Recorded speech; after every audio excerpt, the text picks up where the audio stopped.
episode here of Knights of Last Call. My name is Derek Melinda, and I'm happy to be hanging out with you tonight. We've got a winter storm warning coming here on the shores of Lake Erie, and we're in for it. I'm here with you. We're gonna be hanging out. Ben says I'm a little quiet. Okay, well there we go. I'm gonna give it a little bit more juice, and then we'll see how we're standing. All right, so yeah, hopefully everybody is doing well tonight. We have a new, or I should say, hopefully we have a good episode for us tonight. It's going to be kind of a back and forth, something to talk about with you all as well, something that we can discuss together and kind of figure out, which is what makes a role playing game good. Which is sort of a loaded question. I already see that people here are chatting, but what are some of the factors, or what are some of the components that go into making a role playing game good? And I think part of the understanding is that we have to sort of set some standards here. We have to talk about what. Are we talking about objectively good, or are we talking about subjectively good? Because if we're talking about subjectively good, well, by that definition, any role-playing game is good. So we need to be a little bit more. We need to be a little bit more, defined than that. Where the H is our emoji. It's uploaded. I don't know why it is not available. Actually, maybe YouTube has to review it. Oh, there you go. Okay, you got it. So there you go. It's there. I added the stupid thing. Anyways, so what we really want to focus on tonight is by the way, thank you for the super chat there, Vin. But what we want to focus on are what are the things that we look for when we're trying to decide whether or not this is a good role-playing game. Because, again, I think I saw here Boothby said, did you and your group have fun? Here we go. Hey, Frostjack tipped $6.68. Thank you for the. I'll be listening along. Thank you for the tip there, Frostjack. That's okay that you can't be in chat much. I appreciate you joining in. I appreciate you tipping. I appreciate you hanging out with us, and hopefully you enjoy just listening in. Thank you so much for that very generous tip. Thank you. So yeah, Boothby, did you and your friends have fun? Great. And I agree with you that ultimately, that is probably the most important element to it. But as I've said on this channel, a little bit tongue-in-cheek before, you can have fun with a bad game, which is great on you. It's great on your group that you were able to have fun with a bad game. But there are games out there which I believe are objectively better. It doesn't necessarily mean that it's going to be the best group for you and your group. But it does mean that there are at least games that from a design standpoint meet better criteria than certain other games. And so I think that's something that we want to kind of talk about. By the way, before we kind of get into this, I want to say thank you to the members of the Knights of Last Call Patreon.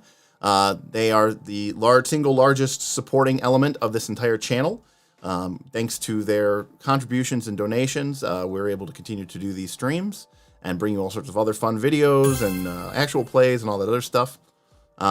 But Jason B tipped $10. So thank you to them. Easy. And how much money does it make? Failing that, if you can get it for free. Jason B coming in with perhaps a little bit more from a business side of things. Jason B wondering if it's all about the money that it makes. Failing that, you can do it for free and rebrand it. You can. And then, if that's not too bad, hypothetically speaking, of course, it's not like that's what Paizo did with 3rd edition at all. Of course not. Yeah, so thank you to our patrons. Thank you to everybody who tips and donates and supports us. If you're interested in giving your favorite game a shout out, throw it into a tip, throw it into a super chat. Remember, we do get a larger percentage of the money from the tips. So it's the same money out of your pocket, just how much of it ends up in ours, which is either way, it's fine. But let us know, what is your favorite tip? What's your favorite role-playing game, and maybe why? And we can kind of, somewhat talk to that. Self-confessed Chinix, shout out to the dumpster fire and anime chats. Yes, there was a lot of craziness in Night's Last Call Discord over the last 24 hours. But it's over now. It was in the past, and we're moving on. KC says, I have fun with my idiot friends when my idiot friends want to play gin rummy, but euchre is more fun. And I agree. I like gin rummy, but I do prefer euchre, which is sort of the unofficial official game of the Knights of the Last Call Patreon, apparently. Not role-playing games or Pathfinder 2, but euchre. Domble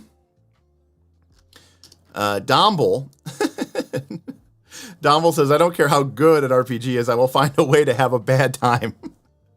Domble, that is spoken like a true Knights of Last Call. I think we can all find those sort of elements in a role-playing game. So, by the way, before we get started, I did want to say that I want to give a shout out to Self-Confessed Cynic. Philip Bush is in the chat. And that's all. It looks like all I'm seeing in terms of our YouTube supporters. So thank you, everybody, for your continuing support of that. Enjoy your loyalty badges. We appreciate having you on here. It's a lot of fun. Before we also got started, there was a couple people chatting here.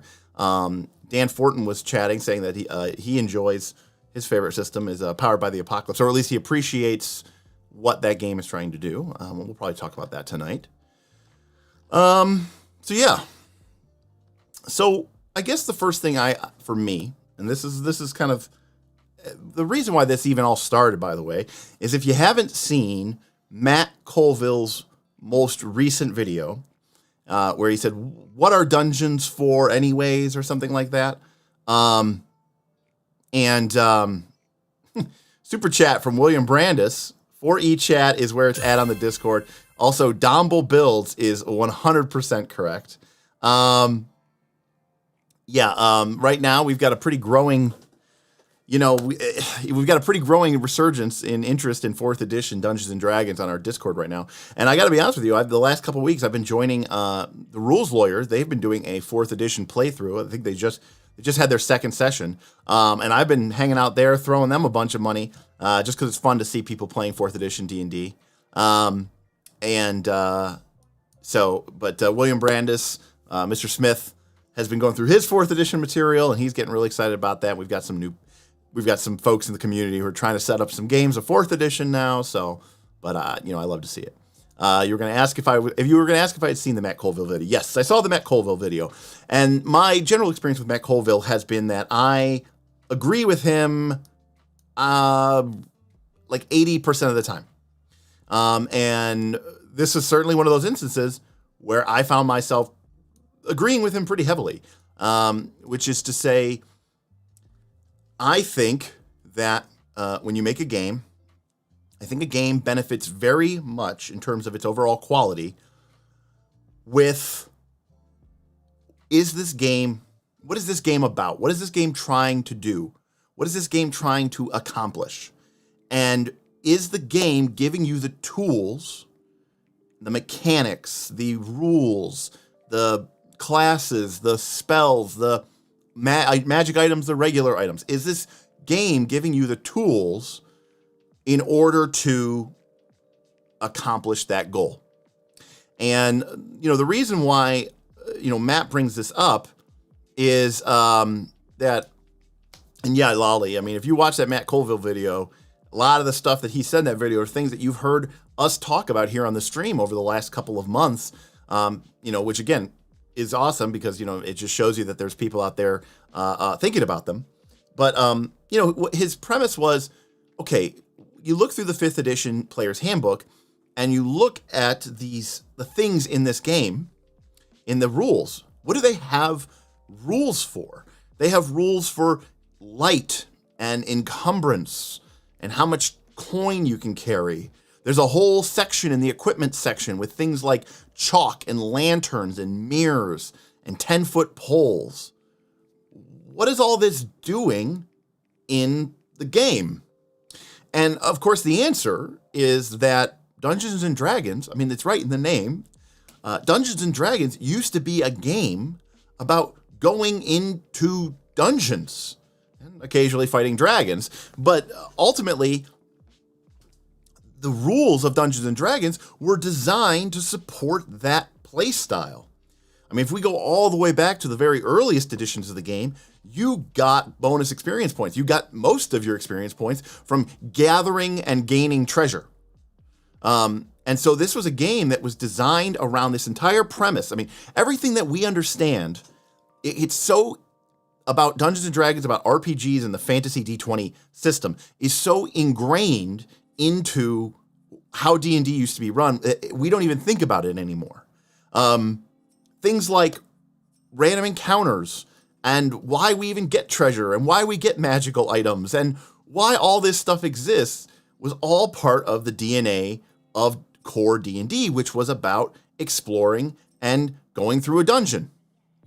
And as time went on, the games became less and less about exploring a dungeon. It became more and more about this idea of heroic fantasy, which is kind of a vague term. Now, some of that was market forces. People were changing. And the interest of, people wanted to be a movie hero or a literary hero. They didn't want to be some, mercenary or some scoundrel, just being some sort of selfishly gaining treasure and progressing through the game. And so the game changed, but it was still tied to that core DNA. It could never change away from it completely. Until 4th edition. And in 4th edition, they went in a very different direction. It's still D&D, but it definitely took a very different approach. And people hated it. They said, where's our list of equipment? Where's my 10-foot pole? Where's my iron pot? Where's my mirror? And I want these things to matter. Even though people hadn't been playing like that for 10 or 20 years. And so here comes around 5th edition. They're trying to do the big mea culpa. They want to bring back all of these people to the game. And so 5th edition jams all this stuff into the game. But that's not the way that people play the game anymore. And it's definitely not the way that the rules support playing the game. Dungeons are about this almost survival horror aspect, right? Where you have all these different life meters. On one is your hit points. On one is the amount of light you have left. How many torches do you have? How many pints of lamp oil is available to you? Your food and your water might be another one. Your spells might be another one. So much of that just doesn't even matter anymore in 5th edition and especially in Pathfinder 2. Hit points are recoverable almost instantaneously or easily. I mean, whether it's a short rest and spending hit die, or if it's using medicine checks to treat wounds, or focus points to gain back, to cast healing spells, hit points are no longer a resource. The idea that people would starve to death in a Pathfinder 2 or 5th edition game for most people is pretty laughable. So tracking hit points and rations, I mean, if you go to the rules, or if you go to Pathfinder, I think a week of rations, I want to say, is light bulk. And, clearly they are just trying to show you, hey, get a month of rations. Just don't worry about it. Now, for whatever reason, they won't drop this stuff. They won't get rid of it because I think they're too afraid of pissing off who knows who. Quite frankly, I wish they would. I'm the type of person who is, maybe not right now, but I'm most likely to want to play one of those games, where you have to track rations and water skin uses. And even I'm saying, but we have that game. We have 18 versions of that game. We've got 1st edition, BX, 2nd edition, and a million retro clones. We've got Forbidden Lands and OSE. I don't need that game again. Give me something new. Give me a better game. Give me a different game. You may not like 4th edition, but you have to admit, it did do something differently. It added a new tool in your RPG toolbox. And for that reason, I applaud it. But Matt's point, Matt Colville, is that, sure, D&D isn't about dungeons anymore. But if you go through the rules, you kind of discover it's not really about anything. There is nothing in the game that seems to indicate that this game has planted a flag and has said, this game, these rules are trying to create this kind of experience. And there's probably a very good reason for that, which is when you make a decision that our game is going to be for some people or for some sort of idea, you are essentially saying it's not for others. And so that's bad for marketing. It's bad for sales. But I also think it's bad for your game. I think that when your game is about nothing, it may have the most broad appeal, but I don't think it makes it a very good game. Now, again, Boothby ultimately is correct when he said that, if you guys are having fun with your game, great. I mean, that is technically all that really, really matters. But that doesn't necessarily mean that you're playing a good game or that you're playing it well. I'm not trying to deny that you had fun. Of course, you had a lot of fun.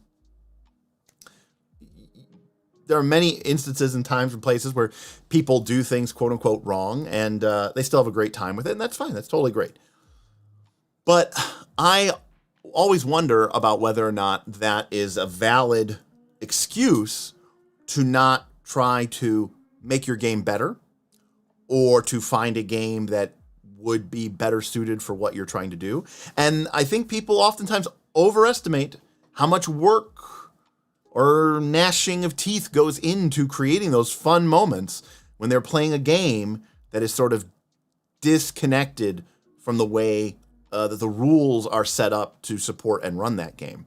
So again, going back to the idea of what makes what makes for a good game? What is what makes an RPG a good product game? And I think for me, the first thing that is the most important is, do the rules and the mechanics of the game support you as a player, as a game master? Do they make the type of experience that you want to have easier or harder? Do the rules work with you, or do the rules work against you? And I want to be clear that I'm kind of speaking in that sort of author-director stance.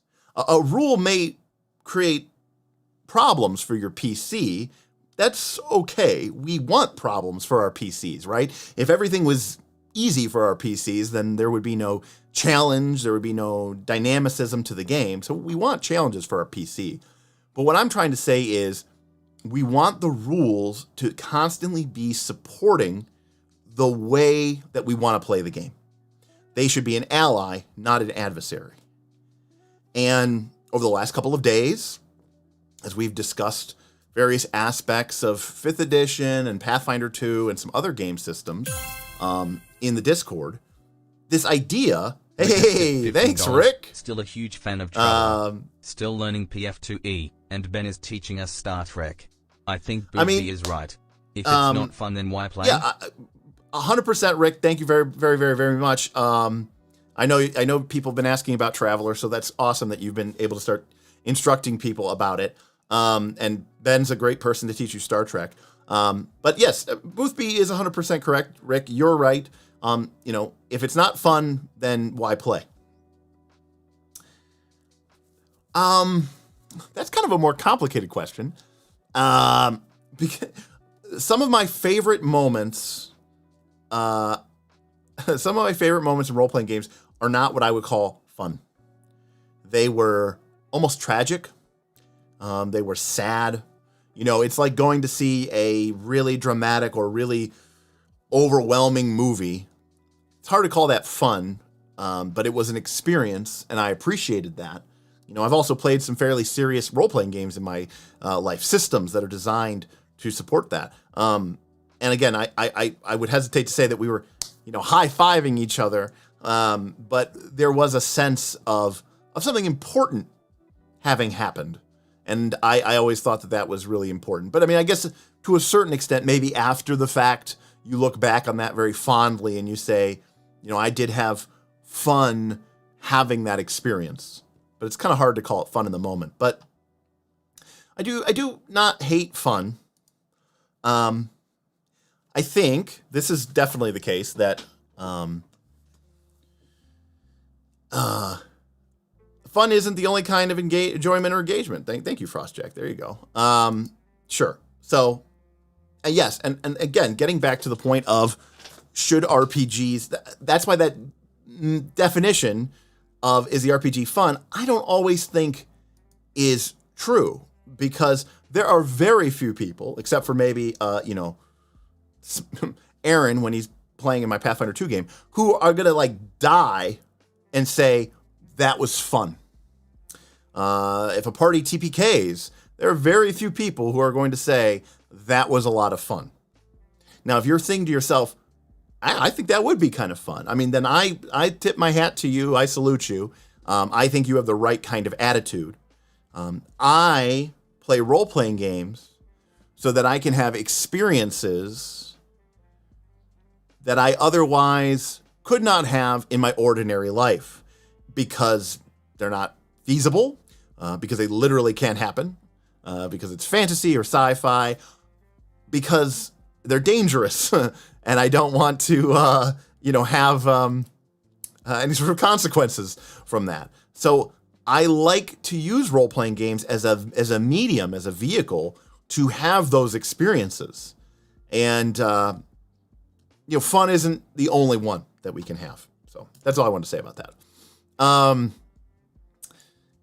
Exactly, Philip. Exactly, CMB. Like RPGs that work through concepts, ideas, or scenarios that create unique experiences. Exactly. I like playing role-playing games sometimes to learn about myself and to learn about who I am and how I would respond in a certain circumstance, to sort of put myself into someone else's shoes. I think that could be incredibly cathartic, very therapeutic, and lead to a lot of really amazing growth. Frostjack said there was a TPK in Northern Reaches last night. That's our Patreon community game for Pathfinder 2. Probably one of their favorite games so far. Yeah, that's awesome. So getting back to that idea, Ben, I don't know if you were on this. I think you were busy last night. You were running Cthulhu. I was talking about Night Witches, exactly Night Witches. And I was talking about how that is not a game that I think one should, I'm not saying you need to be, completely sour-faced about it, but that is a game that I think you should be taking it very sincerely and very seriously. So a game, to me, inherently, that is not about something, I think isn't as good. Because for me, when I think about Magic the Gathering, when I think about board games, when I think about pretty much any other gaming activity, I have to ask myself, video games, does this rule or mechanic support the end goal? Does it support what we are trying to do with this game? Does this mechanic help me in engaging and playing with the game, or does it hinder me in a way that isn't just because the game is challenging, but because this feels like this is actively working against the way that I want to play this game? And, to that end, I think there's a lot of mechanics in D20 that are problematic, because D20, this is, again, getting into my personal take about what makes a game good. So D20 on the surface has a very simplistic system. So let's use Pathfinder 2 as an example. We talk about Pathfinder 2 a lot. on the surface, Pathfinder 2 has a very straightforward and simplistic skill resolution engine. And as has been the case since the advent of the D20 engine and the open gaming license in 2000, it uses pretty much the same universal modifier or check that we've used for a million years, right? It's now, at least 20 years, which is D20 plus stat, plus potentially a skill, plus miscellaneous bonuses versus a DC. If you succeed, if you get equal to or higher, you pass. If you get less than that, you fail. And this is very much a sort of a simulationist check, right? We are seeing whether your character, in the fiction, did they do the thing or did they fail to do the thing? That's it. Yes or no, binary. There's no implications of story or narrative. It's just literally a check. Can you climb the wall? I don't know. How skilled are you at climbing walls? How strong are you? How slippery is the wall? Okay, we figured all that out. Roll it. It doesn't matter whether you're climbing a wall to go into assassinate the king or if you're climbing a wall to get to the next inn to keep drinking. It doesn't matter. It's just the wall. And that's how hard it is to climb. So in Pathfinder 2, this kind of floats over to the social system as well. And this was true in 3rd edition and Pathfinder 1 as well. And it's the case in Pathfinder 2. And I got to be honest with you, I don't dislike Pathfinder 2's social system. It's very simplistic. It's very basic, which is, hey, you're interacting with an NPC. Well, they don't really have an armor class because we're not in fighting, but they have an attitude. How much do they like you? Well, if they don't like you, they're not going to do anything for you. So there is a check that uses diplomacy, and you can make them more amenable to you. The same way that we can use our D20 and our strength to climb a wall, and we can use our D20 and our dexterity to shoot someone with a bow. We can use our D20 and our charisma and our diplomacy skill to make someone more amenable to our character. And when you succeed, their attitude shifts, and it's one roll, and potentially that might be enough to end the encounter, but if you want to ask them something, there's also a check for the request. And there's a couple of skills that come up in social circumstances: intimidate, deception, diplomacy. These things are going to come up. There's a number of skill feats that support these actions. So they tie back into the mechanics of the game, feat selection and whatever. And it works, and it's quick, and it's short, and to be honest with you, that works pretty well for me because, in my mind, Pathfinder 2, like D&D, is officially not about anything, but if you look at how much of the percentage of the book is dedicated to feats and spells and items that have, and class features that have to do with combat, it's clear to me that if you really want to get your mileage out of a Pathfinder 2 game, you're going to be in combat a lot. Or at the very least, you are going to be in encounter mode a lot. Maybe it's a crazy hallway full of spinning complex hazards, or maybe it's a combat. But either way, the game lives and breathes inside of that encounter. So the rules for skill adjudication seem to make a lot of sense. And the game itself is telling you this is a game about making mechanical choices with your character. Not just 1 or 2 or 3, like in some other D20 systems, like 5th edition, where feats are they're technically optional. No, this is a game system where you are picking a feat every level. Every level. This game is telling you that when you level up, when you play it, you get rewarded. And how do you get rewarded? You get feats. And what do I do with those feats? I take them. And why? There's a list of them. But why is there a list of them? Because we want you to think about it. And we want you to pick the feat that you think is going to help your PC in the adventures or the challenges or the, AP to come. And we want you this choice to matter. And to be quite frank with you, skill social challenges aren't really a big party included thing. They can be kind of wonky. You know what? Let's make a quick system that is tied into those mechanics and let's run with it. Okay, that's great. That's fine. You may think it's a little underdeveloped, but I don't think that's a bad thing. That's not what the game's about. But then the game, in this core rulebook, and especially the Game Master Guide, goes ahead and tells you something completely differently. And in talking with a lot of people, I hear over and over again, yeah, but that's not how we do it. We just role play, you know? We just go back and forth. We talk it out. And, you know, usually my GM doesn't even make a check. Even the GMG in the Pathfinder 2 game says as much. If a strategy was here, he would have the page number. But the GMG even says most social encounters will be involved through, it uses the term role-playing. You all know I don't like that term because everything you do is role-playing. But, you know, role-playing dialogue, going back and forth, and it goes, maybe you'll make a skill check or two, maybe you won't. That's how it you know, that's how the Game Master Guide talks about it.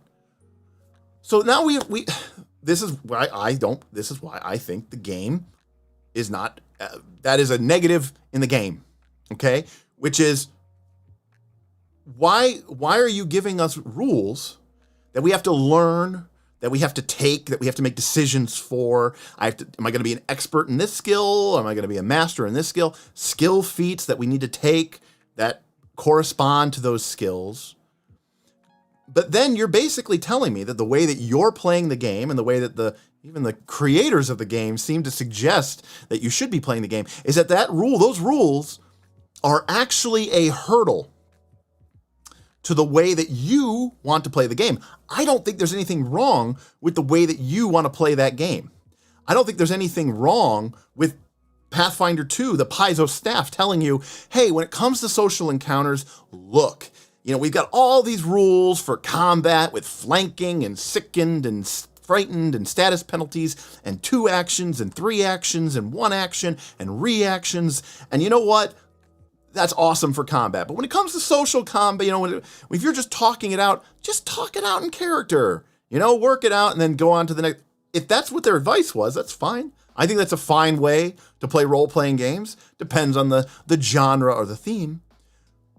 But then these rules that they have created are a barrier to that. They're a hurdle to that. They're a problem to that.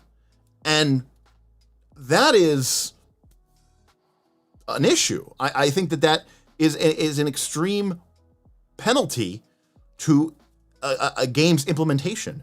When the rules are operating, the system are operating in a different way that you would want them to support you. In fact, they're actually getting in your way. And this is something that is very, very, I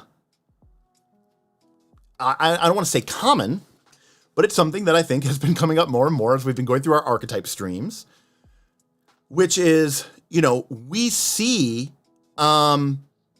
these archetype features, these class archetype feats that give your character an ability, but every time you create a rule that gives your character an ability, you are creating a sense where you need that ability, you need that feat in order to do that thing. And you might say, well, I would allow my player to do it. I would just give them a penalty. I would just allow, great. But do you see how you're now having to work against the system? The system isn't working with you. You're working against it. You're having to do all the things that people say they hate about 5th edition, which is you're going to have to come up with something on the fly. And then you have to be considering, like, do I need to know what all these rules do in order to not screw over someone in the future? What if someone took demolition charge? What if someone didn't take demolition charge? How many bombs can I blow up? Here's a better question for you. If I didn't have demolition charge and I wanted to, say, rig a bridge to explode, and I wanted to put 20 bombs around the base of the bridge to blow it up, and my GM said, that's awesome, you should totally do that. But then later on, I decide, hey, you know, that was pretty awesome.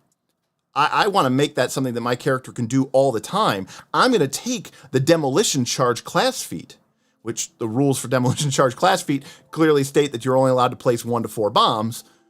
Going forward, if I tried to do that again, would the GM say, well, yeah, but now you can only put 4 down because you have the feat? And I go, oh, no, can I put 20 down? They say, yeah. And then it's like, well, then why did I take that feat? Why does that feat exist? Why do we even need this? You don't. And it creates this problem in the game space. Or you do need it. And the game is very precise. And the game is saying these things do not work this way unless you have the thing. A pawn in chess does not become a queen or a bishop or a knight unless it makes it to the end of the board. That's the rule. That's the way it goes. End of story. Move on. If I want to treat wounds, I need the medicine skill. Well, yes, but DM, my character is a druid. They grew up in the woods. Can't I use nature to represent my knowledge of herb lore? Hell, I have herb lore and nature. Can I use one of those?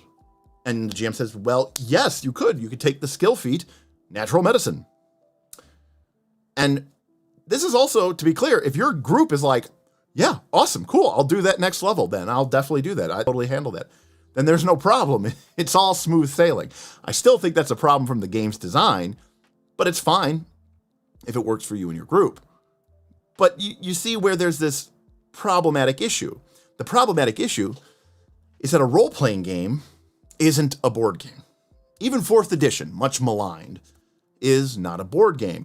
And to be clear with you, when I had problems with 4th edition, it was because I felt boxed in by the rules. I felt like they were not allowing me to do the thing that I want to do in a role-playing game.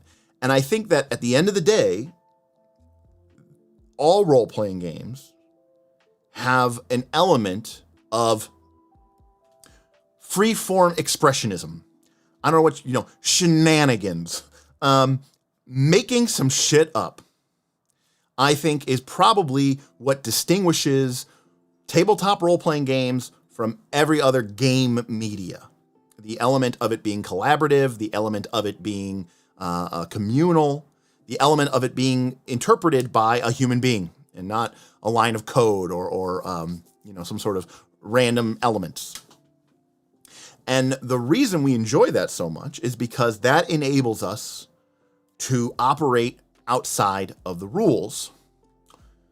Now, that's where I come to my second point about what I think makes a good RPG.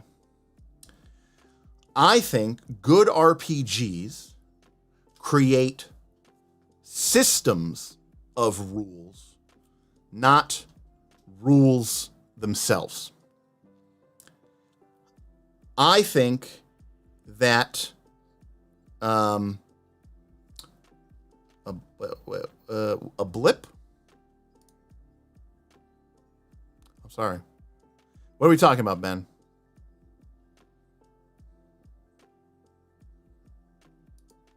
Oh, apparently there was some. Okay. Apparently there was something. I'm sorry. I thought maybe I lost you guys. Interesting. Okay. I don't know.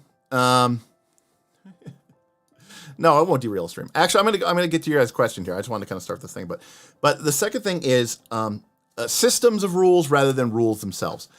I want a role-playing game system that is going to teach me how to fish, not give me fish. Now again, some of this I understand. It's my personal opinion, but that's why you're here, to hear how I'm thinking. I want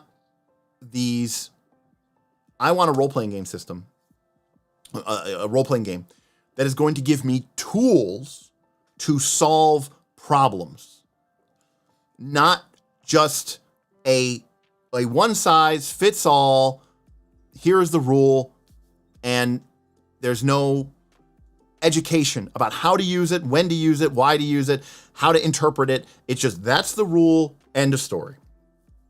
And some of the games that I've played over the years that I have been the most impressed with have been games like Blades in the Dark, Mutants and Masterminds, and even, dare I say, D20. We'll get to that in a second, though.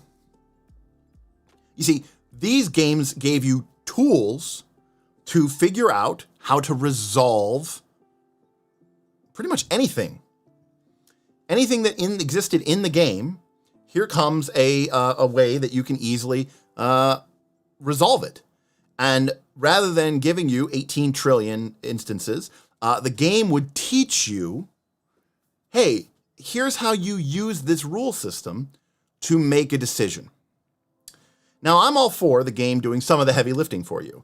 If the game designers know that some of these situations are going to come up a lot, then I think it's fine to add those things into the game, right? Like flat-footed, flanking. Flanking comes up all the time. That's fine. They gave us a rule for that, and that's totally fair and acceptable. And what does flanking do? It gives us this minus, and this is a great example, by the way, for Pathfinder 2. It gives us this creature a penalty to their attack roll. And we all understand that. And if a character is flanked, and if bearing in mind certain restrictions, but if a character's flanked, they're flat-footed. And if a character is attacked by someone who's hidden, they're flat-footed. And a character is prone, they are flat-footed. Cool. What if I have the high ground on an individual? Are they flat-footed? Do I get a bonus? Should I get a bonus? I don't know. Pathfinder 2 doesn't really seem to want to teach me how to do that. Nor does it ever imply that I should be doing that or shouldn't be doing that. It's a little vague. It goes on this big rant about how important all of the balances are and how all of the knobs and levers work together. But then it doesn't really give me any suggestions or ideas about how to assist my player. Aid, recall knowledge. Now, these have the looks of systems, but it's an empty box, right? They gave us a toolbox, which is what we wanted, but there were no tools in it. There was no instruction manual. It was this vague package that had the implication of being something that is usable to fit a variety of situations, but then it's left exceptionally vague. A lot of people on the internet have complained about things like, for example, the DC 20 of aid, and how the rules even say the GM may decide that this is higher or lower. How? When? Where? Give me examples. Teach me how to use your game. IPs, or buying something else we have. Buy something. Jason B tipped $10. Thank you, Jason B. Says, if you need some advice, consider buying our APs. CMB says, I think the tools are great as long as the game knows what it's about or trying to do. Needs to have a clear idea of the scope. I usually think games that have a clear identity do this better. CMB, I couldn't agree with you anymore. And I think that's one of the reasons why those two elements work so well to me together, because how is a game supposed to give you these hardcore fast rules if it doesn't even know what you're going to be using the game for or what you're going to be doing with the game? And it creates this problem where I look at a game and I go, they spent all of this time teaching me these rules, but they never actually taught me how to play the game. And I'll tell an anecdotal story that just popped into my head. So in college, in undergrad, I was originally a chem major, and I was taking honors organic chemistry, and I really loved chemistry. And I remember organic chemistry is mostly about knowing how to solve problems, solve chemical equations. And there's a lot of them. And I remember so many of my friends, and this was sort of the standard way of doing it, would just memorize these equations. Hey, we got a new member, Lazarus Dark, joining the group. Thank you very much, Laz. Welcome to the adventure, sir. That's awesome. Thank you. But, it's like, so we go into this OChem, and the tests are crazy. And Lazarus Dark, I knew you joined only for the emoji. I knew it. I love it, but I knew that that's what you did. But people would memorize all these equations, hundreds of equations, and they would go into the test and they would do very well. But I remember there was one OChem test. It might have been a midterm, and the professor threw everybody a curveball.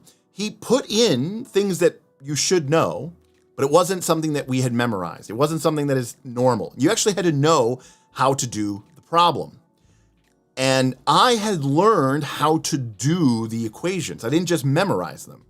And I was able to get a really great grade on that test. Probably saved my grade for the whole class, if we're being honest, where some of my friends suffered.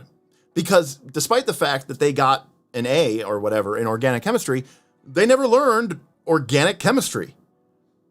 They just memorized the rules of organic chemistry, but never learned how to apply them. Never learned why those equations worked. And it's kind of the same thing with a role-playing game that, in my opinion, is a negative. I want a game that gives me a tool set or a rule set that allows me to build and understand situations. Because I know, if I know one thing, it's that when I play role-playing games, people are gonna do crazy shit. They are going to they're just gonna create crazy situations. They're gonna want to do things that are not covered by the rules. And so give me tools that enable me to handle those situations. Teach me how to do it. Make the rules work for me, not against me. And I think understanding what a game is trying to do, and then asking yourself if the game delivers on that promise, do the rules support you or do the rules interfere with that? I think it's an important question, because I will say this. If I'm sounding like I'm being critical of some of these role-playing games, again, I'm not questioning whether or not you're having fun with them. In fact, I argued before, maybe you are playing these games and you are making a lot of rulings and you are really good at the game and you've got a great mind for this and you're able to come up with some really, really great rulings. That's amazing. But that's on you. You are a great GM. The game isn't good. You're good. You could be playing, I don't know, toothpicks and toothpaste, and you would be crushing it because you're a good game master and you're able to operate inside that space. But there's another problem. And this is sort of my probably most controversial thing, which is we've come a long way from the dungeons of 1970 and 1980s. And part of the problem, in my experience, is, and this is, again, one of the reasons I mentioned two game systems at the beginning. I mentioned Blades in the Dark and I mentioned Mutants and Masterminds. And part of the reason I mentioned these games is because I think they do an excellent job of managing and maintaining resources. I contend that for most role-playing game systems, except for ones that are very much on the fringe of what we would even call a role-playing game system, something like Microscope or Fiasco, which to me is, they might put role-playing games like the worst descripting thing of a game system ever, but whatever. But if we just think about our generic role-playing games are about manipulating a board space. And in D&D, that could be a dungeon, it could be a combat, it could be a political ball. But you're manipulating an environment. And you're doing that using the actions that are available to your character. And the only thing that keeps those actions in check is your availability of resources. Some of those actions might cost you resources. It's also possible that the environment, the board space, is also costing you resources. Hit points, probably the best example of this of all time. Now, hit points aren't really a resource for you to spend, but they are certainly a resource for you to sort of deplete. And then once they run out, the game is essentially over. And this balance of resources and actions and the board space create the compelling game loop that we all know and love. Now, in the early days of Dungeons & Dragons, you had hit points. But there were other resources too. We didn't really think of them as resources, but we did. You had spells. But Derek, spell slots are still limited, yes. But we have infinite cantrips and focus spells, and warlocks get back their slots on a short rest, right? We have really diluted that mechanic, I would say, a pretty significant amount. To say nothing of bags of holding filled with 100 or 200 scrolls. Light in original D&D, torchlight, availability of food and water, all of these were resources that your characters would slowly and gradually deplete. And you were trying to take actions in the board space, the dungeon, without running out of those resources. And you might need to make decisions because of those shifting resources. But those resources occurred at a very high level. The hit points that you lost were something that occurred over the course of an entire game. There was this inbuilt innate tension to the game. But the resources also meant that there was a cost to taking actions. You see, in original D&D, if I wanted to, search for secret doors, well, I would make a check. But D&D is a very simulationist heavy game, so this isn't like Powered by the Apocalypse, where if I make a check to look for secret doors and I roll low, then turns out I found a trap. Now, that is valid in Powered by the Apocalypse, because that is a very narrative-focused game.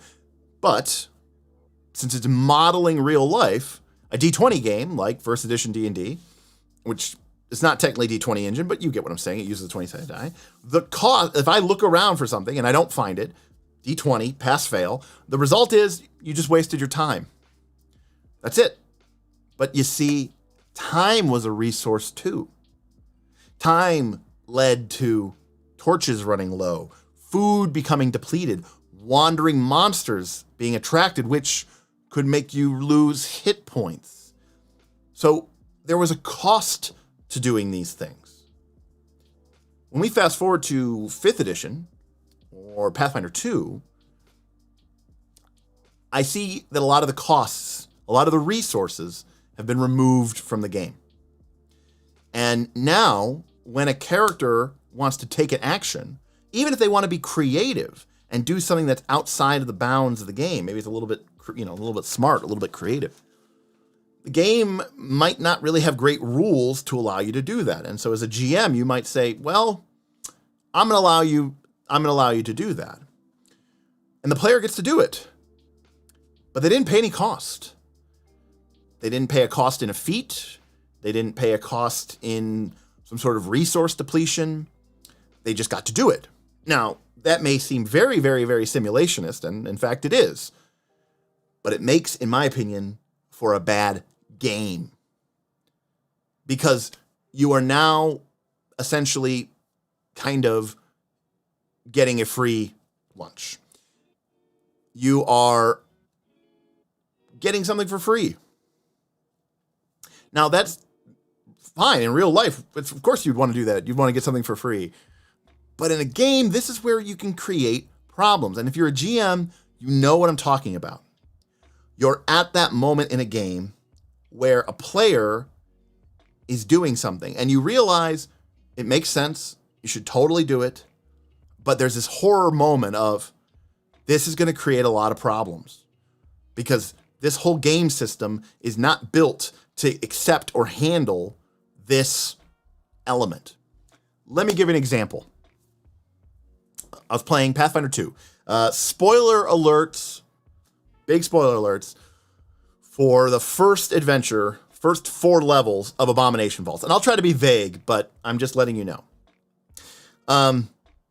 The party in Abomination Vaults is going into this dungeon called the Abomination Vaults, and there's an evil ghost that you're trying to kill. Anyways, but there was a party of other adventurers who had gone into the game, or gone into the dungeon before the party.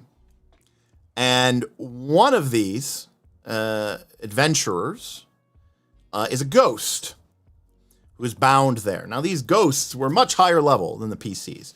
And the party finds one of these ghosts. I think he's a rogue. And his spirit is bound into the city. Into the dungeon.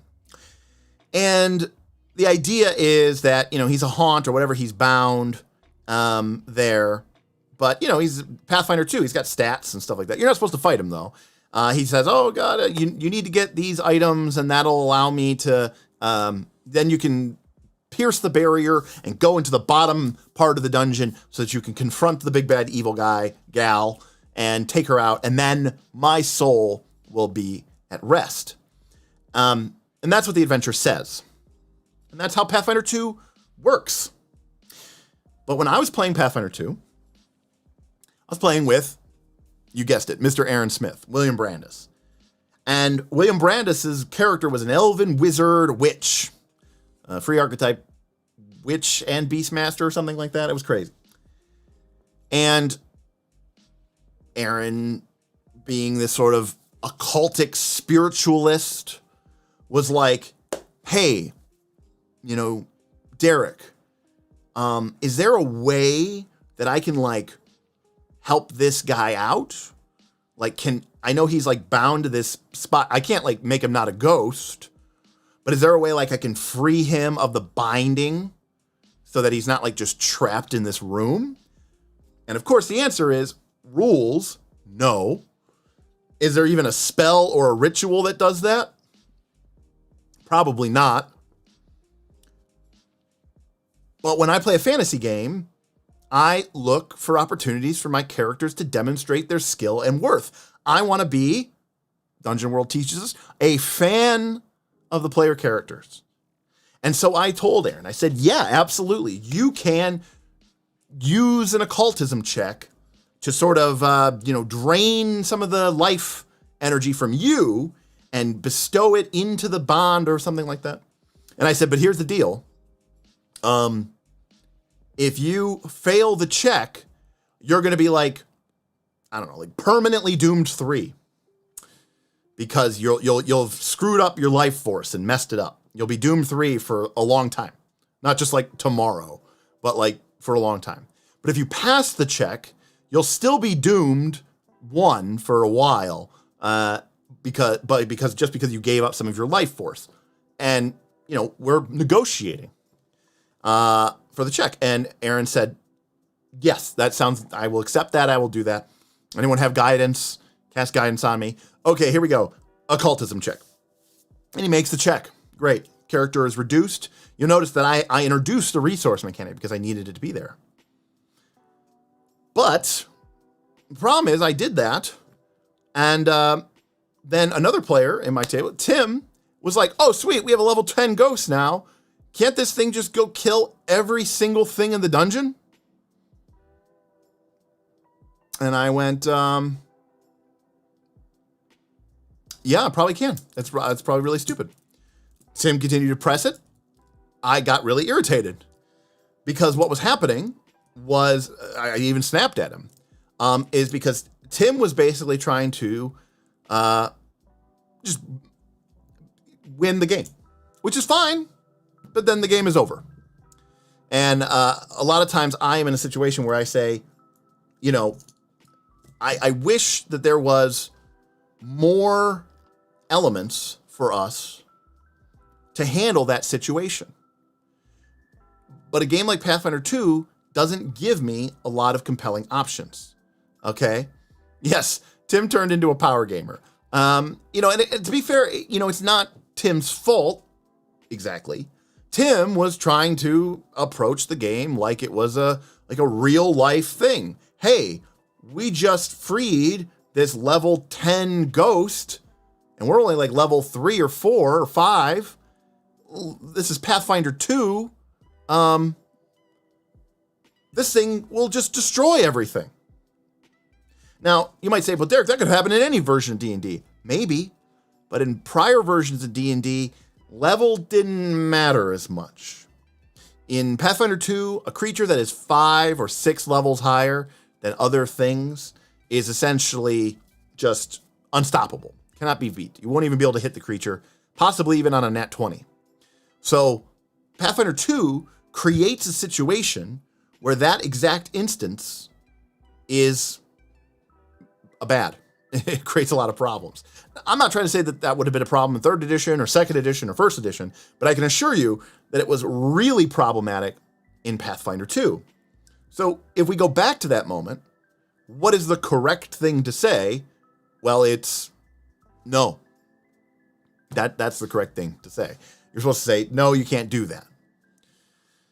And maybe there is a ritual or a spell, and maybe it is higher level, and you're supposed to point at that and say, you need to go get that spell, or you need to go get that ritual. And you're like, well, that spell's a level 7 spell. You're telling me I need to be 13th level? This adventure only goes to 10th level. And you go, yeah, you are. But in my experience, that is just not the way that people play role-playing games. They play them the way that Aaron played them, the way that Tim played them. They muck about. They mess with the rules. They try to bend them and break them and figure out things to do with them.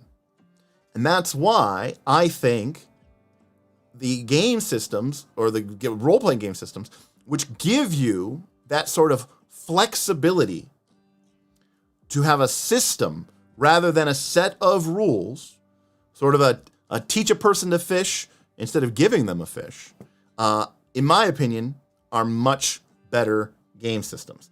That's hard to do unless you know what your game is about. And I think that some of the more popular games that are out there right now, D&D, Pathfinder, do not fully grasp what it is that they're trying to do. Maybe deliberately because they don't want to take a stand. If they take a stand, you might lose some customers. And so what do you get? You get rules in the game for social checks and picking skill feats that allow you to use medicine or nature instead of medicine, or allow you to use your diplomacy on 2 people, not just 1 person. But you also get a game master guide, which is saying, you know what, just role play and figure it out. That to me is the problem. I don't think that is a valid way to create I don't think that's a valid way to run or create a game system. I don't think like rule 0, is an excuse for making a bad game, basically. And I know that a lot of people give flack to 5th edition because they say that it puts too much emphasis on the game master. I would say, I think that's a good thing. Now, I do think that 5th edition could use some better tools and better nuances to help the game masters make decisions. But I think creating too many rules that hem in what a group or a game master want to do, I think it's problematic, and I think it's bad. And I think that there is a natural tendency for people who don't want to learn, who don't want to grow, who maybe, I don't want to use the term lazy because that's not the right term, but I think that some people want the game to do everything for them. And I think that that is a problem. And I think that the game systems are hearing that from their customers. They're designing games to meet that need, and that is making them design worse games. So that is my controversial take. Is that the skill is being, drained out of the game master. I think that these games create weak game masters. I think that they do not prepare people for playing the game. Maybe they work very well if all of your players are all on the same, maybe you all started brand new and everyone is just checking the box and they are, pushing straight forward and they are just like, well, we're in an AP. What's the next scene? Okay, we're in AP. What's the next scene? How do we get to the cut scene? How do we get to the end of the story? If that is how all of your games work, then I'll eat my words. But I think outside of that, I think that this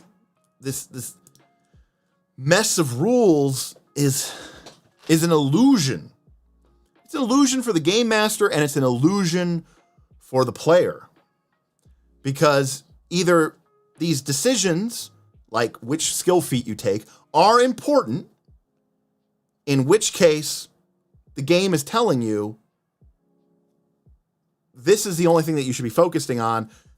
Being creative and exploring the game space is not something you should be doing because these decisions that you're making now are most important. Or the game system is telling you, look, you can make things up and you can be whatever you want to be and you'll go with the flow, which is also valid. But then that is also the game system telling you that making those decisions about which skill feat you take or not are stupid and you shouldn't be doing that. And I think one of the reasons, and there's a strong bias in these games, because I'll tell you something, like there are a lot of feats that if you look at them, I could easily imagine a number of game masters saying, oh, you can do that. You can do that with a penalty. I'll let you do that, but it won't last as long. Oh, you can do that, but it's more dangerous. Right? There's a lot of feats that fall into that category. But then there are feats that isn't the case. Fleet, incredible initiative, die hard. Those are the feats that are very kind of gamist. They're also the feats that a lot of people end up taking. Because it's very hard to talk yourself into the GM of being like, well, I'm really fast this round. I have incredible initiative. This fight, I'm really paying attention. +2 to initiative. Hey, but this fight, I'm really paying attention as well. +2 to initiative. But I was really ready for this. +2 to initiative. If you do that everything, you're not going to do that every encounter. And so you take things like incredible initiative or die hard. Your character's at dying 4, you're about to make the death saving throw, and you go, GM, listen, my character was raised in the mountains. Every day was a fight for survival. He comes from a long line of people, very hardy people. Mother gave birth to him in the snow, their battle, like an eel. It was crazy. Don't you think that maybe my character might, I don't know, die at dying 5, not dying 4, and you're like, no, of course not. And so then you're dead, which is why you take feats like Die Hard or Toughness or Fleet or Incredible Initiative or Canny Acumen, and that's what you see people taking. The feats that they skip over are the ones that they know that they're just going to be able to bullshit their way into letting their GM do anyways. And maybe that's all fine and good, but it makes for a bad system because it means that you are just creating hurdles. You're just printing things that don't matter. You could take them out of the game and it wouldn't affect anything. And Dylan, you say this, and I don't disagree with you, Dylan. I think those first category of feats is assurance that your character can do that even when the GM isn't as inclined to be permissive. That's a horrible mindset too, because number one, we know that the GM's word is law. anyways. And so the GM is quite capable of saying, no, you can't do that. And number two, it does create this sort of kind of weird adversarial component where you're like, hey, guess what? I don't care what you say, GM. I've got the feat. And the feat here says I can do this. And so now I can. And maybe it's even a case where everybody at the table says, this makes no sense whatsoever. But the player goes, but I took the feat. I could have taken Die Hard. I could have taken Toughness. I could have taken Incredible Initiative, but I took this instead. And so if you're going to just summarily rule against me and decide that my feat doesn't work, then why did I even choose it? Now, I get it. That's the way RPGs work, but it doesn't have to be that way, right? It doesn't have to be this adversarial roadblock hurdle problem all the time. Some games just work better. And I've said many times that Pathfinder 2 to me is a game that has a design and like a C minus implementation. The way that they chose to take the game and put it to paper, I think creates problems. 5th edition, I think, is fundamentally a fine, cool system. It's D20. Your GM can make a call. That sounds like, right? Your GM's making 2 calls. 1, how hard is this? I'm going to set a DC. 2, how prepared are you to make the check? Do you have advantage? Do you have disadvantage? And that's it. The GM's making essentially 2 decisions. It puts a lot of it gives a lot of freedom to the GM to make stuff up. And people had a problem with that, like a big problem with that.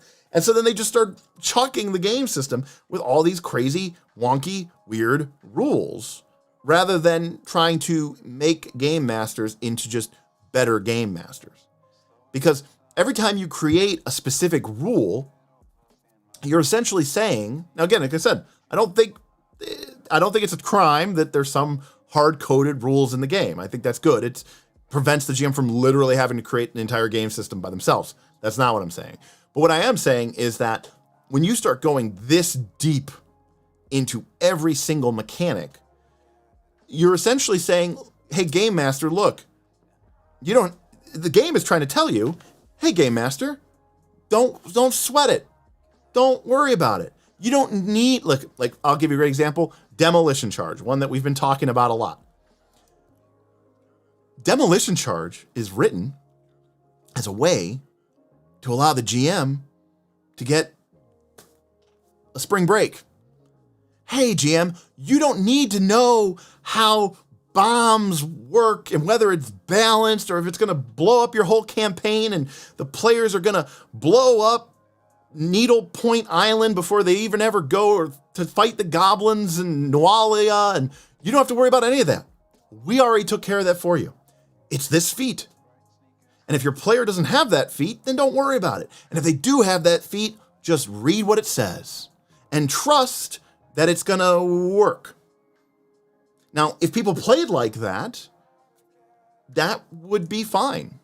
Still be a little wonky at times, but it would be fine. But in my experience, either that's not how people play, or they do play like that, but very begrudgingly. They play like that very, kind of pouty. Okay, well, I'm going to put 4 bombs around the door, even though I could totally put 8 or 12, but for some reason, my character can only figure out how to put 4 next to each other because he's an idiot, right? Like, that's the kind of saying that you had. And, like, the player's not going to try to push you. They're not going to try to get 8 bombs or 12 bombs. They're going to accept the rule says they can only put 4 bombs. But they're going to, kind of bitch about it. So yeah, I mean, I think that then that is kind of the problem with a lot of these game systems. They are trying to be everything to everyone, and that is a bad place to start. They have no direction or sense of what the game is trying to do. The rules do not support that level of play. The rules become hurdles rather than helpers. The game system does not teach you, the game master, how to use the rules to create experiences for you and your table. And 4, I think it's creating weak game masters. I think that these game masters or these systems are sort of neutering or spaying the game master at the table, because they're taking all of the rules and all the decision making off of the GM and they're putting it into the book, and then they're giving the book to the player and they're saying, player, pick something out of this. And now the GM is forced to walk this crazy tightrope between allowing what the book says, but also somehow still expected to have to create a million different rules exceptions, because the rules are so draconian and specific that most sensible players are going to say, this is nonsense anyways. We should be able to do anything we want. Isn't this a role-playing game, GM? I thought this was a role-playing game, GM. I didn't realize I was just playing an MMO or a video game. And that's the sort of logic and mentality. And I'll be honest with you. I've said a lot about 4th edition on this channel, in the Discord, Patreon, Knights of the Last Call, Knights of the Last Call, patreon.com, patreon.com/Knights of the Last Call, our Discord from our Patreon. I've talked a lot about 4th edition, and I like 4th edition. But when we were playing 4th edition, we had that problem. Now, 4th edition at least knows what it's trying to be, and it tries to push it towards that. The problem was we, the players, the play group, wanted it to be something it wasn't, right? Because we only knew D&D at the time, and so we expected 4th edition D&D to fill the exact same role that 3rd edition D&D and 2nd edition D&D had filled. It doesn't. 4th edition, in my opinion, does not do that. It does it a little bit, but it doesn't do it well or at all. But the game kind of sort of wasn't trying to do that. They didn't really come out and say that, because that would have been bad marketing. But they said it enough that people did hear it and then leave the game in droves and go play Pathfinder 1, which is how we arrive where we're at today. So yeah, so I think that when you're looking at a good game, you're going to read the rules and you're going to feel like, okay, wow, not only does this make sense, but I could see how this is going to create the interesting situations, the dynamic problems, the emerging back and forth that role-playing games are about. I'm excited to use these rules. These rules are going to help propel my game into new and unexpected and exciting directions. But then taking a step backwards, you're also going to say, but I feel like this game system has also prepared me to run the game. And I think that is something that is sorely missing in modern D20 games in particular. I just think about something like Blades in the Dark, which, when it is describing how to resolve an action, has this basically like entire section about different ways that the GM might make a call. And then there's like a little paragraph discussing it. What would you have done? Would you have said that they needed to make a roll? Or would you have said they didn't have to make a roll? Here are some thoughts as to why you might do it, or so here's some thoughts to why you might not have done it. And I love Lazarus Stark tip $10. Got to finish the VOD later. Sorry/not sorry about Dumpsterfire. RIP'd fire / Thank you for the tip, fire. Lazarus Dark. I'm glad you appreciated. Sorry, not sorry about the dumpster fire. It lives on, albeit with a new name. Hopefully, we won't have to delete that one. Hope you enjoy the VOD later. Thank you very much for the $10. Appreciate you. So yeah, I know I've been talking for about an hour and a half straight, but yeah. Any questions? Any comments? I'm sorry if I missed your chat. I was kind of just going off on my own, thinking about my own thing here. But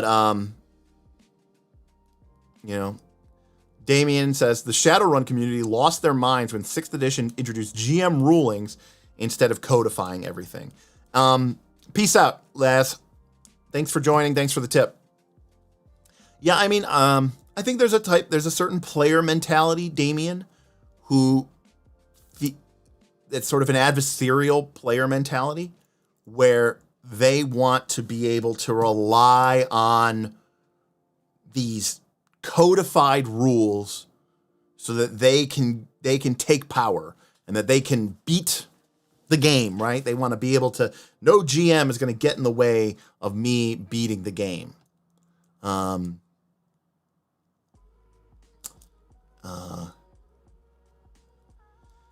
I think that kind of mentality, I think, crops up from time to time. All right, so Luke says, let me give you some examples. 7th Sea is not a system where everything is mechanically perfect. I agree, Luke. But the system is fun and engaging, and people really remember playing the game. I agree, but I also think that 7th Sea has mechanics in place that push you towards those fun and engaging and memorable scenes and moments. Like, when I look at a D20 mechanic, what is that trying to do? What is that game mechanic trying to do?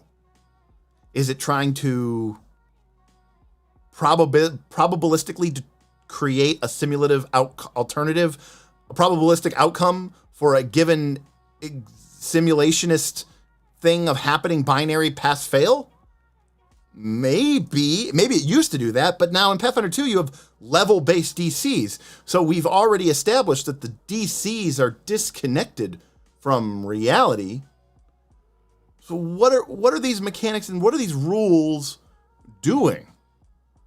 Are they designed for you to have fun?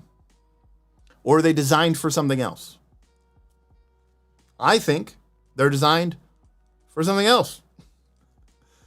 I think they are just designed to exist. Like, let me give you an example. Falling rules. Games have them. D20 has them. Other games don't have them. That's not a gamist thing. That's not a narrativist thing. Falling doesn't factor into some sort of mechanical game play decision. It's definitely not a narrative tool. It's a simulationist tool. We have falling damage because when people fall, they die. And the farther they fall, the more damage they take. But we're playing in a game with hit point systems. And a lot of people don't fall from or die from falling anyways. So then why are those rules the way they are? And what are we doing with those rules? And why do we have such a lengthy section on them? It's just sometimes when you think about what these rules are trying to do and what sort of experience they're creating at your table, and you take a step back, a big step back. And I'm not trying to say that you're not having fun with them. In fact, you probably are. And like I said, I argue you're a fantastic game master. Well done.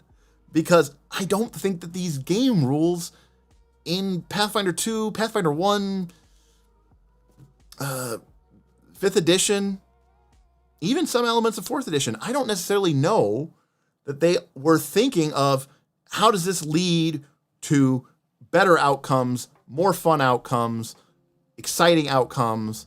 Yeah, falling rules is like having a 10-foot pole, lollipop candy.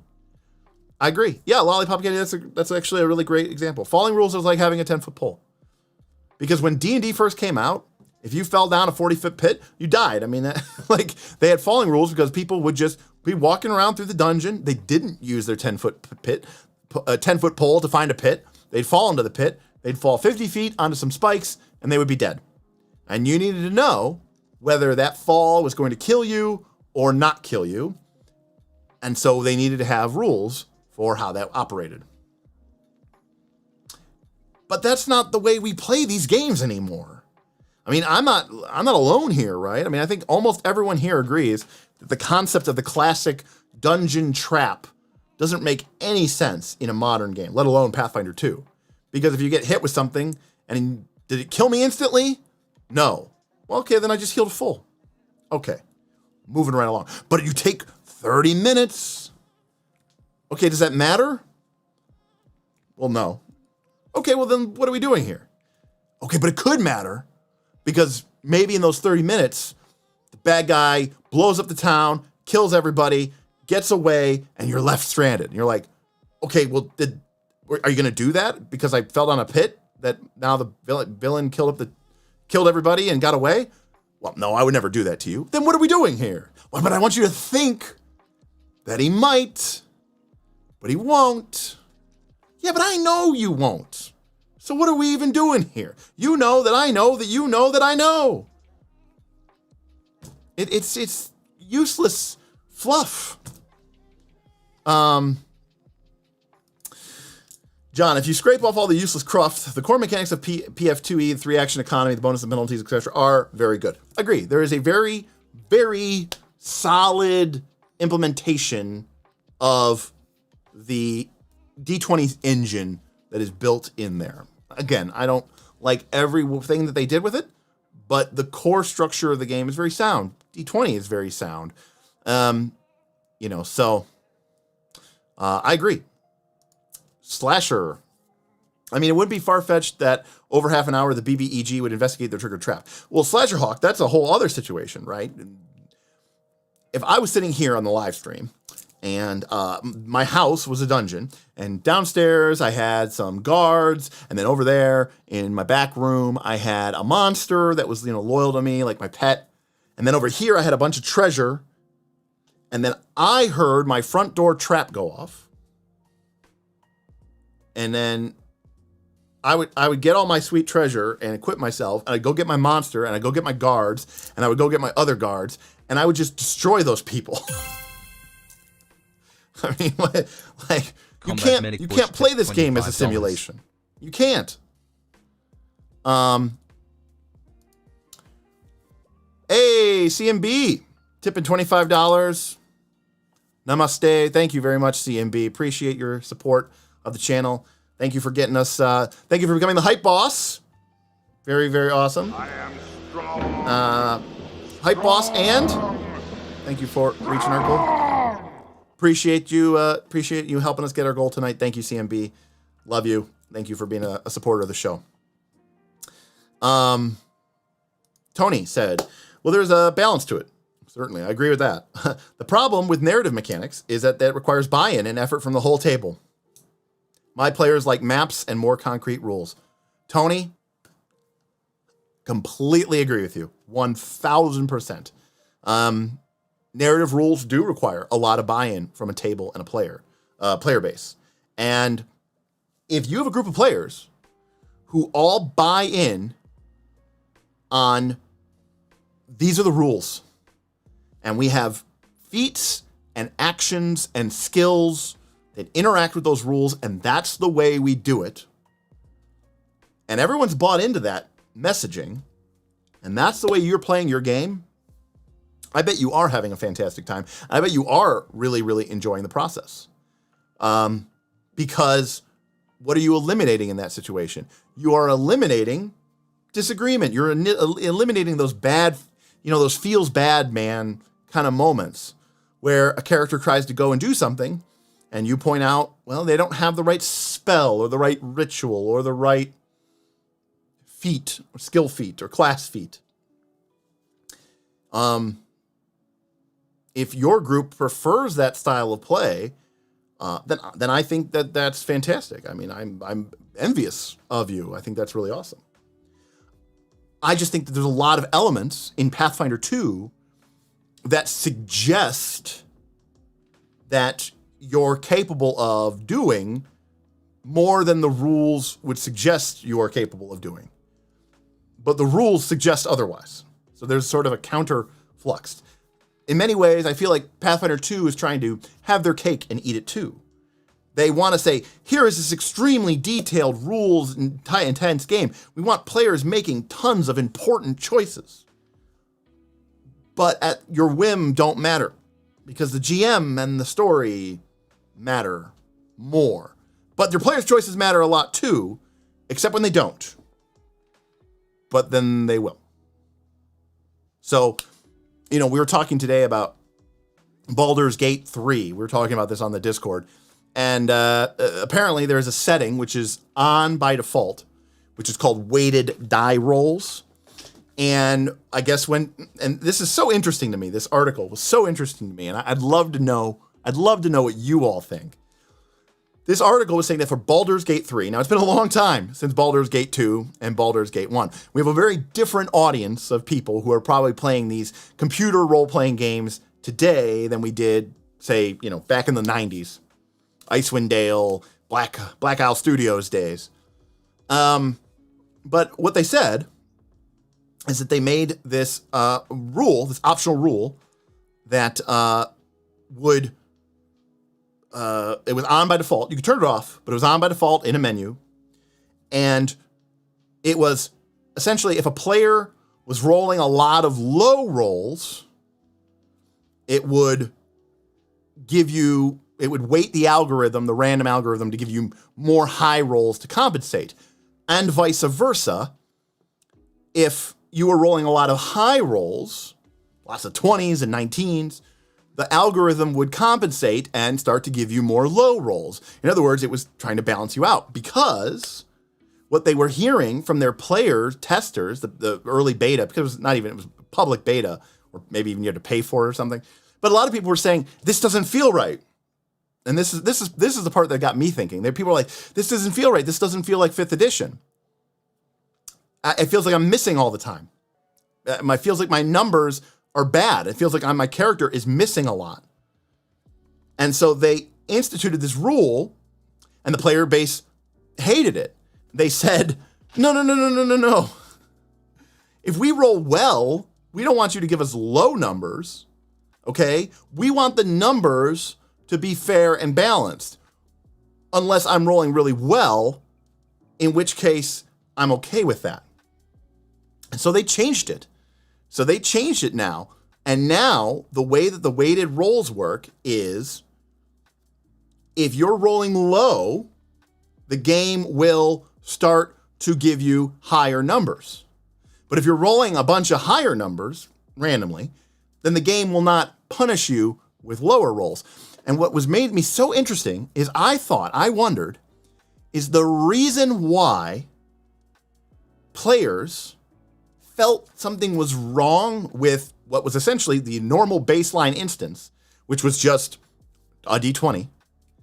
Was it because they had never actually played that way before? Were they so acclimatized to years of playing Dungeons & Dragons 5th edition with a GM who might have been fudging, that normal RNG from a D20 in a 5e system, it felt wrong to them? And they were like, this doesn't feel like D&D to me. My character's failing or missing too much. And so when they implemented this weighted dice rules, people still complained because they said, I don't want to be punished for rolling well. And then they fixed it a second time, and they got rid of, if you roll high, you're fine. You can roll high. If you roll low, the game will start to give you more high numbers to balance it out. And then people said, this feels right. I like this. And that's very interesting to me, because it tells me that the player base that is out there isn't used to actual normal D20, probability density functions. They are used to this sort of weighted spectrum. And I thought that was really, really interesting. So exactly, Lollipop. It's a statistical auto fudge. Roll for Combat. Does every RPG suck? I mean, other than 4th edition, are any RPGs good? Well, again, I didn't say I was going to necessarily tell you which RPGs were good. I was saying how I think you should judge them on this measure. Ask yourselves, are these rules helping? Are these rules hurting? Do these rules allow me to play the game and get the experience out of it that I want to have? Or do they hinder me? Do they get in the way of me running the HIBA game? I'll be honest with you. If I was trying to play sort of dungeon-based MacGyver combat as war type game, the 4th edition rules, in my opinion, would get in the way of that. They would get in the way of that. And I think when I first played 4th edition, I was trying to play that game, because that's what I played D&D like. I think 4th edition, if it came out nowadays, I think it would do much better, because I think more people play it in a very 4E style, which is a little bit more cinematic, set piece action combat encounters than it was back in 2008 when 4th edition first came out. Frostjack says, I think for a simulation to make sense, your power scale has to make sense in the world. And a lot of D20 games, especially something like Pathfinder 2, they don't. I agree with that. I mean, a lot of people want simulation, but they don't really want simulation, because if it was like really a simulation, it'd be probably pretty brutal and really deadly. What people don't realize is what they really kind of want is a narrative game where they're the big damn hero. But they don't want to know that it's a narrative game because that ruins it for them. They want to pretend like it was all real and they did it anyways. But what they really want is to win and be the big damn hero. So really what they want is a narrative game. If I'm in the mood for a crunchy game like PF2E, I'm going to be more interested in combat and dungeoneering. Agreed. If I want a narrative experience in something like Fate, where the narrative of the game's mechanics, I agree. I definitely agree.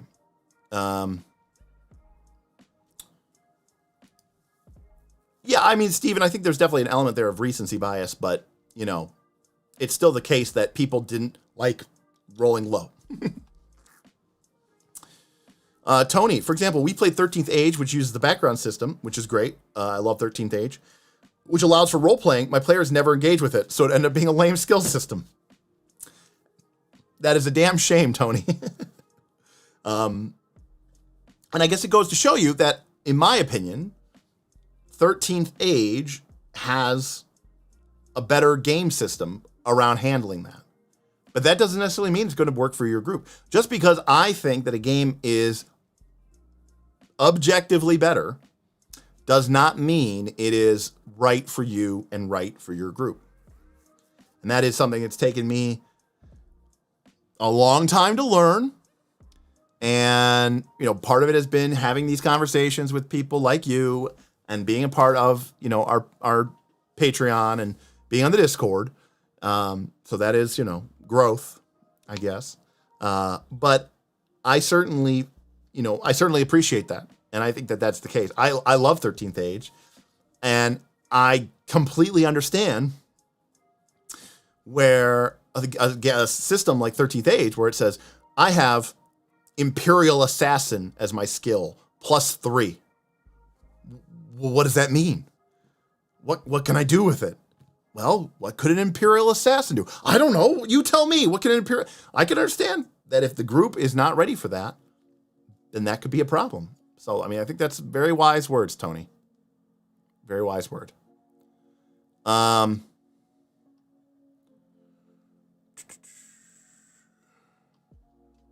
see here. Dylan enjoyed the game. I don't know if they had that in place, Dylan, in the early access, but maybe they did. Fudging is war, fudging is sport.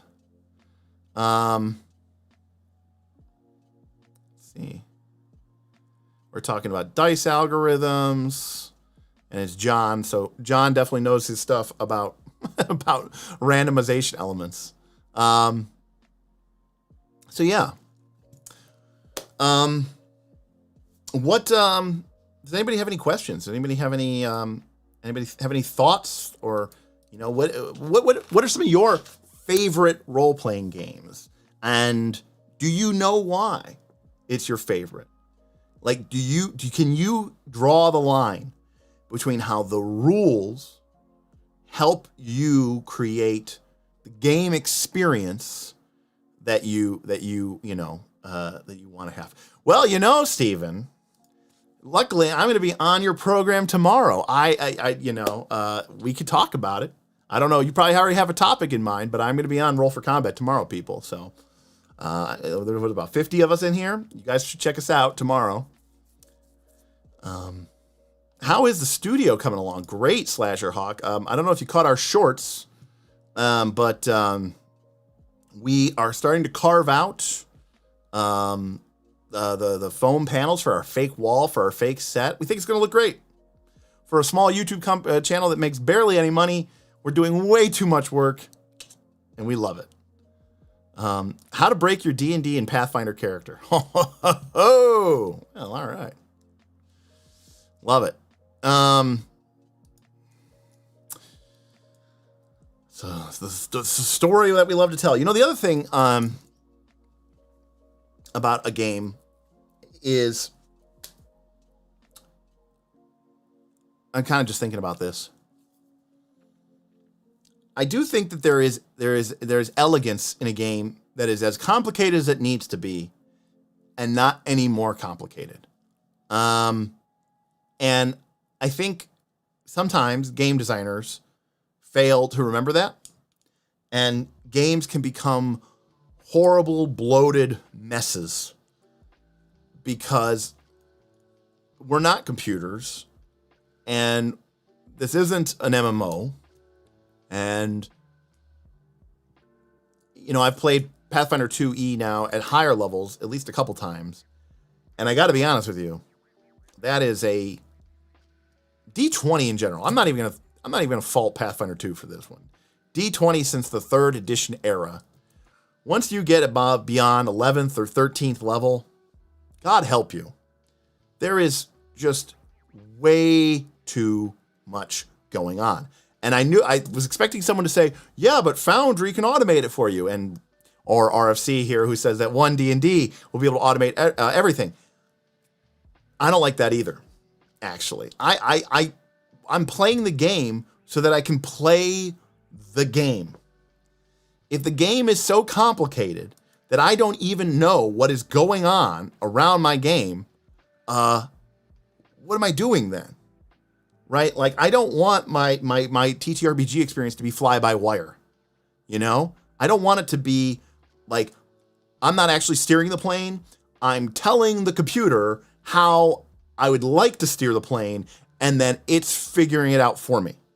I don't want that. I want the direct connection. I want the cable connecting, the yoke to the aileron or whatever. Like, I want to be able to actually steer my character. And I have found time and time and time again that when players rely on automated leveling up and automated whatever, okay, they are worse players. They don't know the game as well. And not just in I'm going to ask them to level up without it.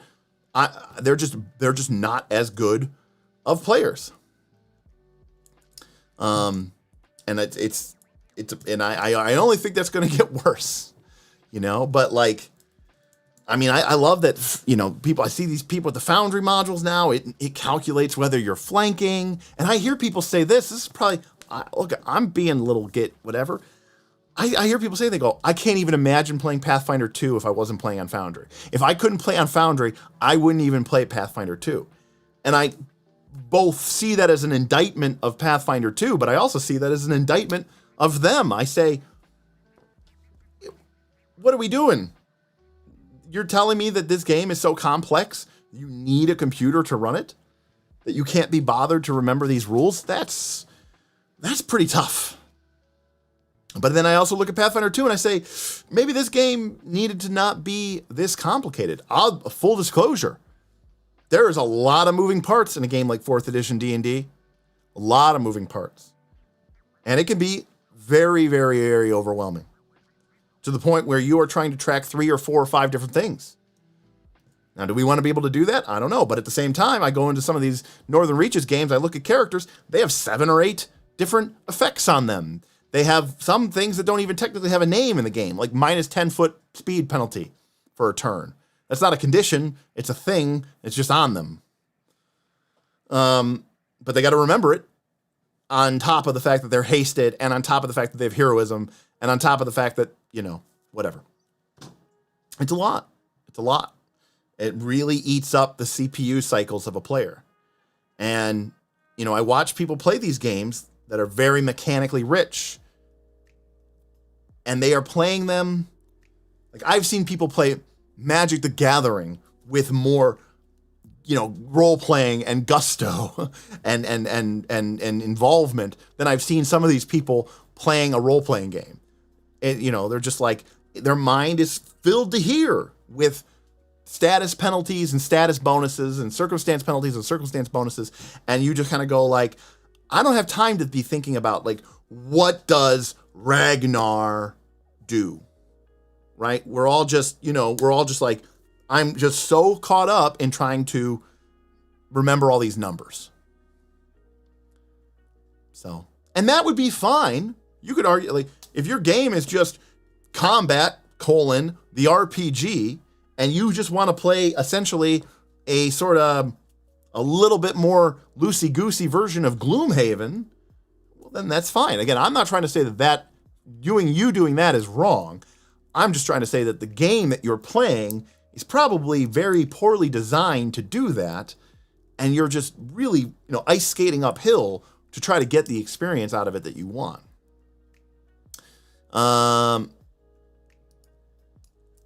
Let's see. KC says, I feel like my favorite RPG chain's pretty often like with food.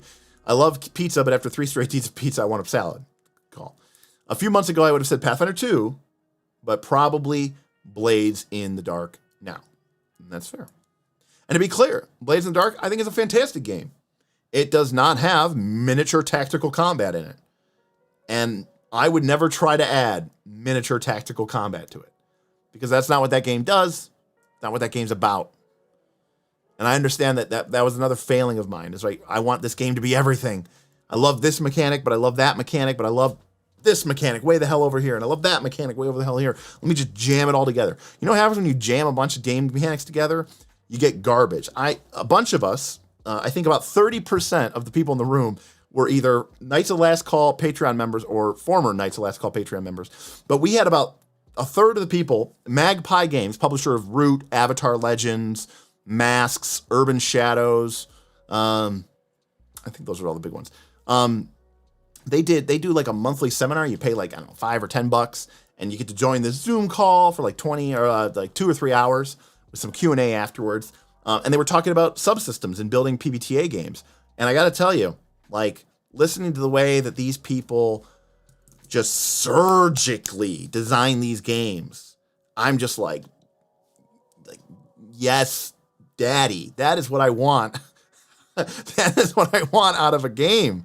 Like, I want something surgical. Like, this is not just, it's like I don't like Apple, but I'll be the first to admit that they are very functional and very beautiful, right? It's this melding of aesthetics and efficiency.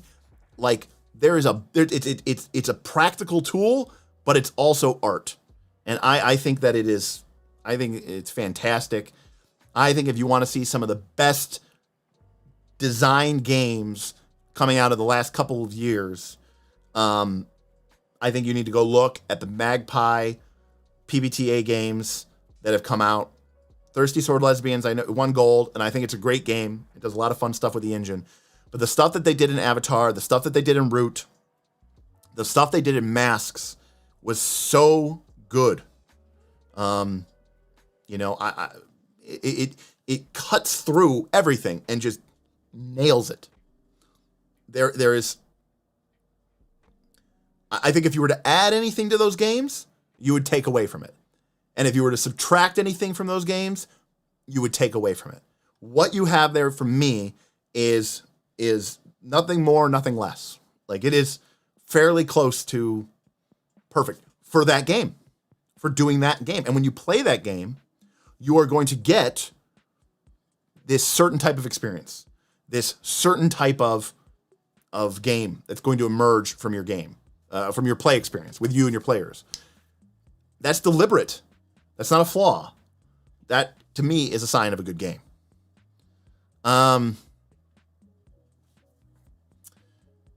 In my 4E game, we had a big whiteboard track. Dylan, when we were hard into 4E back in like 2008, 2009, 2010, 2011, we had a big whiteboard as well. Yeah, we had a bunch of different stuff. We also had Alea Tools, ALEA. If you look them up online, they sell these color-coded magnetic markers.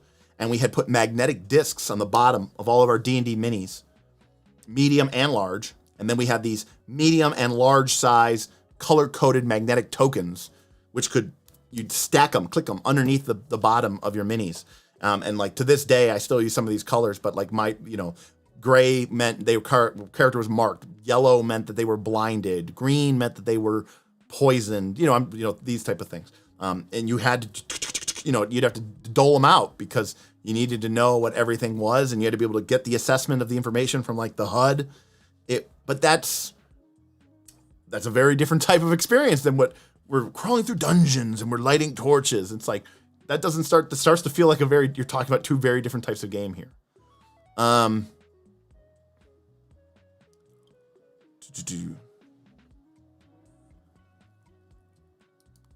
Pokey says, yes, PF2E certainly find the balance between making you want digital tool and WTF are all these disjointed systems and math. For sure. We can't all dress up like Leshies, but you know what? Maybe we can dress up as puppets. We need to talk about that. Let's see. Would you call what they do at Magpie design by subtraction? I think what Magpie does is they start with a basic concept. I think when they're designing a PBTA game, I'm not saying I'm taking the words out of Brennan Conway's mouth. I think they first decide what are going to be the basic moves of our PBTA game. And over the course of the last 10 years, you sort of have a palette of basic moves that you can put into your PBTA game. Like read a sitch or go aggro. I mean, these are the original Apocalypse World word terms. Defy danger. So you kind of build a palette of basic moves. The basic moves tell you a lot about what the game is going to be. And then after they have their basic moves in place, they start deciding to add subsystems because they want a certain element of the game to have more focus and more importance. So I actually think it's kind of a design by addition. I think they start off with just a basic palette. Maybe it starts with design by subtraction. You say there's about 20 or so basic moves that have appeared in a variety of PBTA games. We don't want these games. We don't want these moves. We don't want these moves because that's not kind of getting us to the place where we want to be. We want this list of 6 to 8 basic moves because this is going to be the lion's share of activity in our game, and we want these basic moves to really reflect that. Okay, great, we have that. Now, what doesn't this do for us? What are the elements or the genres that we want to emulate or push or enhance that aren't reflected in these basic moves? Now we need to make some subsystems. So like in Root, you look at the basic moves of PBTA games and you say, okay, well, your characters in Root are vagabonds. They don't belong to a family. They don't belong to a lord. They don't belong to an organization. So, how much money they have is kind of a big deal. The quality of their equipment, their equipment falls apart. Kind of a big deal. Also, as an objective, they are trying to call back to elements from the Root board game, which is what the RPG is based off of. And in the Root board game, the Vagabond faction, which is a playable faction in the board game, concerns itself with things like the wear on their equipment. So we both have a gameplay reason, but we also have a sort of external reason. We want this to feel like the board game. Well, PBTA basic moves don't really handle that well. So let's create a subsystem of, wear and depletion in order to sort of reflect how much money and stuff that our scoundrels have or vagabonds have in their pockets and how beat up their equipment is. And we'll tie that subsystem in. Yeah, the subsystem itself will work, but we'll tie it in to the other elements of the game. That is probably one of my biggest complaints about the victory point system in Pathfinder 2. It's essentially a skill challenge. It's a glorified clock. That's fine. That's great. What I don't like is that none of the rest of the game talks to it, right? Where is the skill feat or the class feat or, the investigator ability that says like, oh, you took this investigator class feat when you are in a research victory, research victory point clock, you get 3 successes when you do your investigation. Right? It's cool that the system lives over here on its own, but that's just it. It lives on its own. It's not integrated or tied into the rest of the game. It is literally just a completely standalone module that feels completely detached from the rest of the mechanics in the game. Whereas a game like Root or some of the stuff that Magpie has been creating, it is all designed at once, right? They build it, they talk, the elements, components all talk to one another, they integrate well, the mechanics inform the other mechanics in the game, And it's just this beautiful rules engine. And when you put you in your group into that rules engine and you start following its pathways, you are going to discover that it creates a gameplay experience. Now, you might not like that gameplay experience. You may hate that gameplay experience. That's fine. But at least it does do that.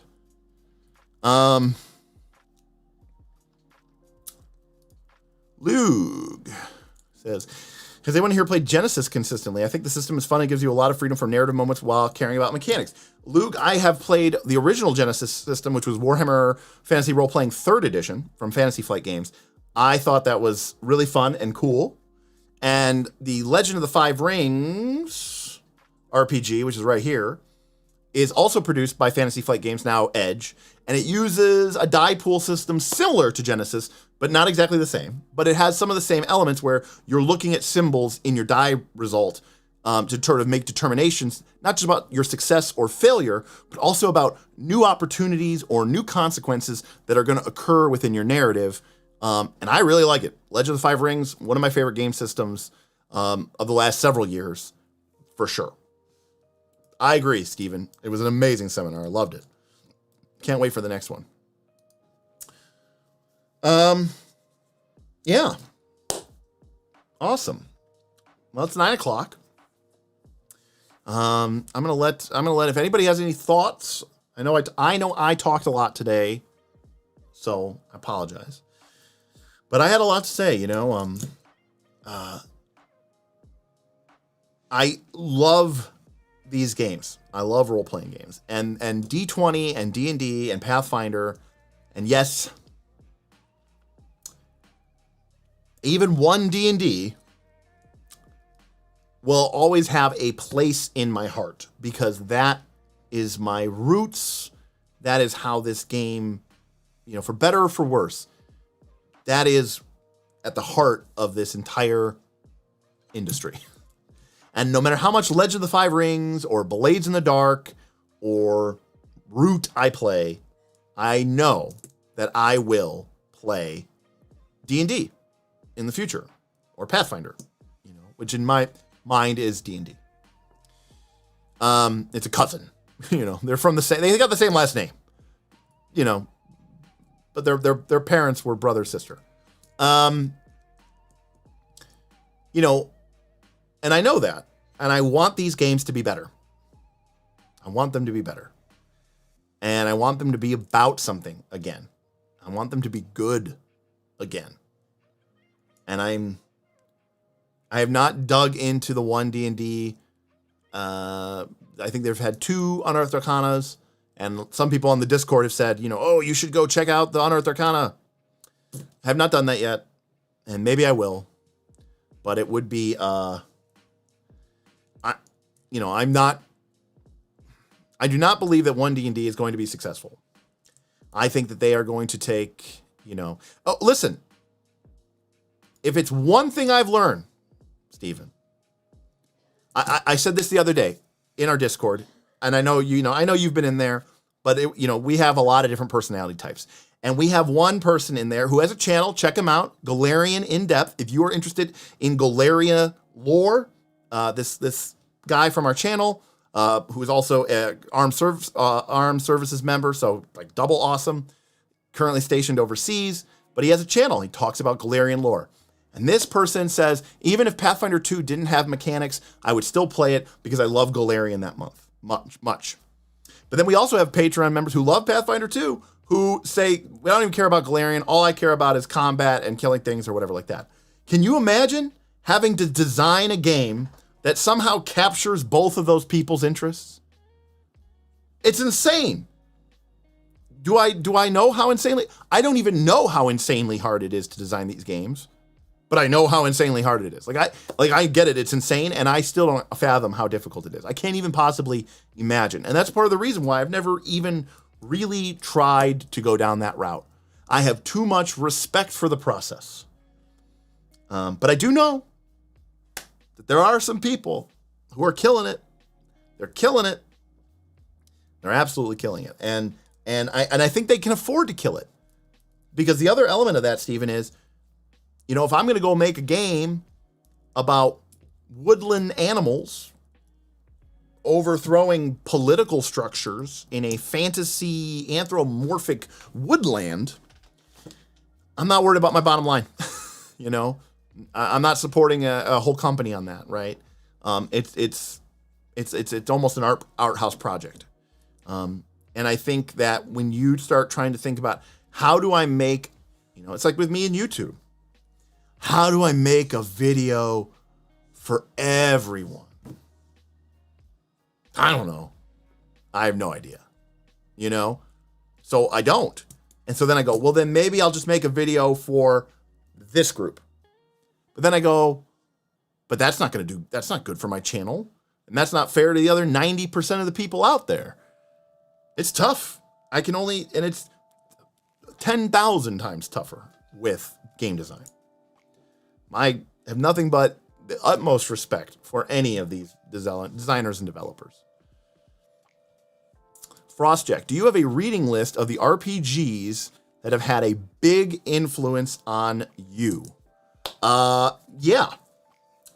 I would say, let me do this. We'll just kind of walk and talk here. So I would say,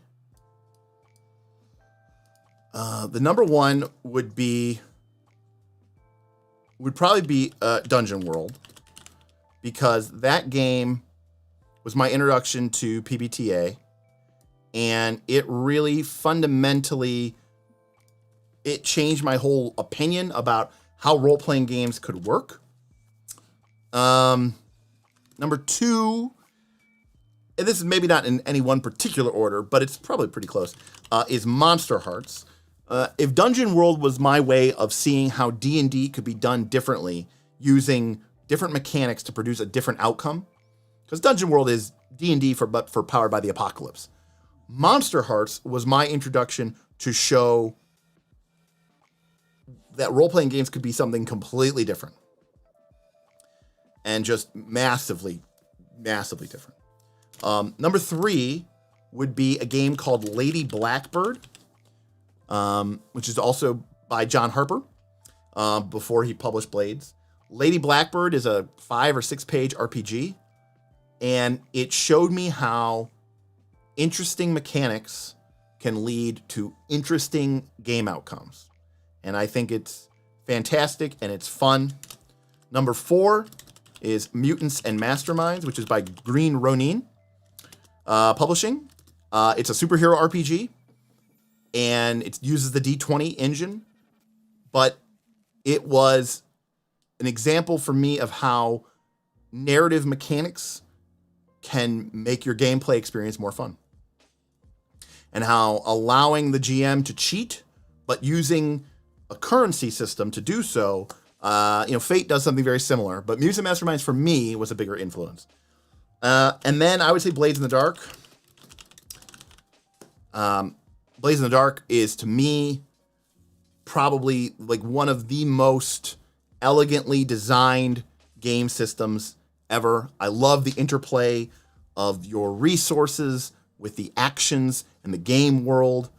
It is everything that is mechanically cool about a game, but also still somehow open with a very toolbox approach. Everything is very defined, but those definitions, they're variable equations. Nothing's fixed. So it's like you have very detailed rules, but you can use them and apply them in any situation. And it creates incredibly rich and rewarding play patterns, which I really, really like. And then number 6 is Legend of the Five Rings, 5th edition. Not D&D 5th edition, but the 5th edition of the Legend of the Five Rings game from Edge Studios.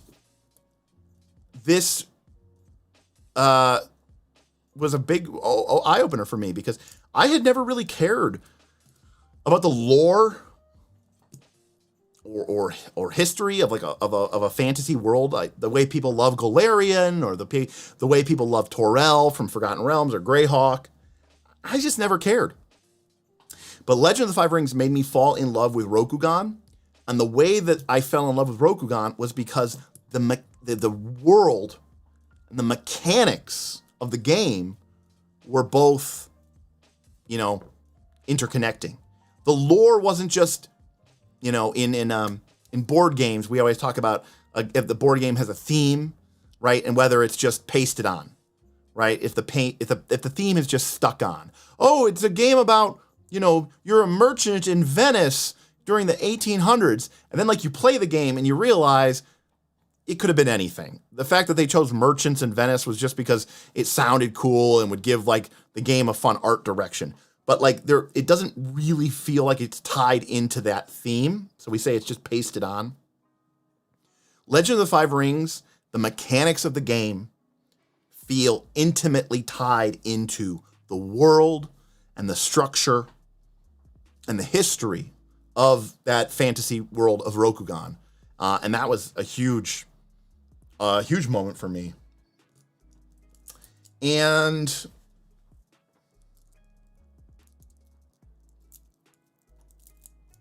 yeah, I would say that's probably it. That would be my big reading list. So, Dungeon World, Monster Hearts, Lady Blackbird, Mutants and Masterminds, Blades in the Dark, Legend of the Five Rings. I'm sure there's other ones, but those ones have been pretty dang influential to me. John Harper, as a designer, has just been incredible. Almost every game he's made has been a huge impression to me as well. So,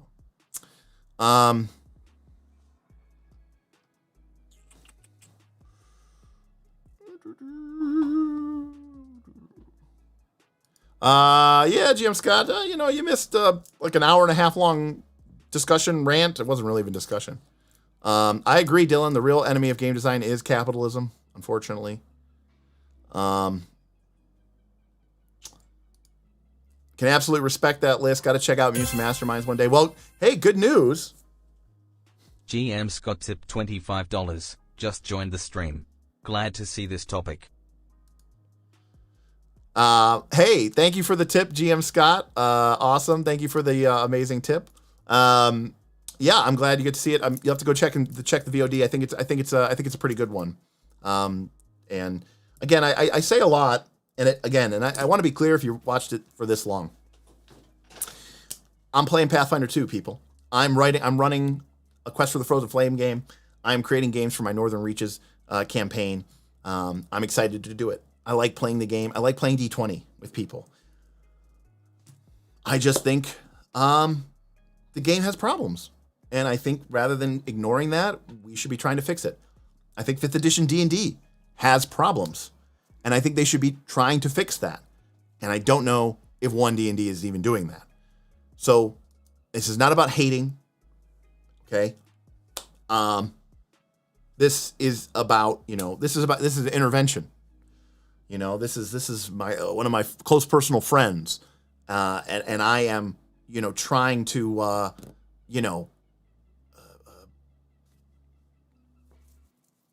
trying to save them, from themselves.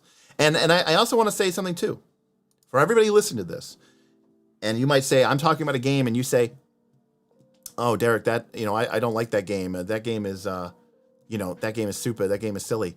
Guess what? And you're playing it, you're having fun. Like Derek said, it was bad. I don't think that just because I think the game has problems doesn't mean that your game is bad. If anything, it just means you're a great game master. You are doing the job well. You are creating a great experience for your players. And I can only commend you for that. I just wish that maybe you didn't have to work so hard. And maybe the game was helping you instead of hindering you. That's all. Steven, have I played Aegon yet? I own it. I've read it. I have not played it.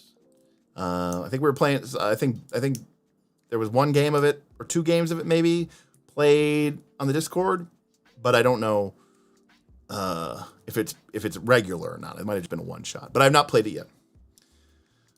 Pencil, I miss Adam Cobell's chats. Yeah, Pencil Mage. Ben, who's always in our chat here, has said the same thing and said, I'd love for Derek to come in there and and do the first looks like Adam Cobell did. And I love those chats too. And I mean, obviously Adam has a wealth of experience that, I would be being very, very, very, very immodest if I said I thought I had something similar to his level of experience with games. But I have read a lot of games. I have played a lot of games. And so maybe that is something that we can do eventually, because I do love digging into these games and teasing apart how they work. It's just, sometimes it just takes me forever. I'm just really slow about it. Like, does anybody else want to sit there for 6 or 7 hours while I flip through a PDF? Yikes. All right. Well, I want to say thank you, everybody, for coming out for tonight. Thank you to GM Scott, CMB, Lazarus Dark, Jason B, Rick S, William Brandis, Self-Confessed Cynic, Frostjack, everybody who supported, subscribed, joined, liked, subscribed, hit the bell, doing all the stuff. And again, it's the end of the year. Economy is struggling around. Even Hasbro stock is down. So, every dollar that you give to us means that much more. And if you do decide to give us your patronage, patreon.com/Knights of Last Call, if you decide to join us in this community and be part of these conversations and help mold them and shape them and share with us your knowledge and your experience, and I like to think that you would also learn and gain a lot as well. Just understand that that means a lot to me, because I get how hard it is for people right now, and that you decided to do that is a great indication of why I'm excited for you to have you there, because it means that you take this isn't just a pastime. Role-playing game is not just something you do, right? It's a big part of who you are. It's a lifestyle. It's a very, part of your, raison d'être. It's part of why you are who you are. And I know that that's how I feel, and I know that that's how a lot of people in our community feel, and those are the people that I want to have conversations with. I don't always agree with them. They often don't disagree. They often don't agree with me. But we can all respect each other because we understand that it is coming from a place of care and passion and a desire to learn and grow and create these incredible experiences that you cannot get in any other media or any other form of entertainment, popular or otherwise. So, Sam, before I go, have I ever played The Fantasy Trip by Steve Jackson Games? I have not. I think it's a very old game, but I have not played The Fantasy Trip. Thank you, Frostjack. Hopefully you found this interesting and educational. All right, everybody. Thank you again so much for hanging out with me this evening. I'm going to be back Thursday. That's 2 days from now. And we're going to be talking class archetypes. I thought we were going to cover like 4 or 5 letters a stream. So far, we have gotten through the D's. Yikes. It looks like we have a lot more to go. But we'll try to, my goal is to get it done before the end of the year. How about that? We'll try to get through it. But it's part of the process, right? We don't just slap a grade on there. We talk about it. We maybe rant about it. But the good news is most of the ranting, I think, at this point is over. We understand what some of the flaws are. We'll fix them. And we'll just give the rating. All right, so everybody, so I'll see you Thursday, or I'll see you on the Discord. And until next time, and keep gaming and keep exploring, keep asking questions, keep be inquisitive. I'll see you next time on Knights of Last Call.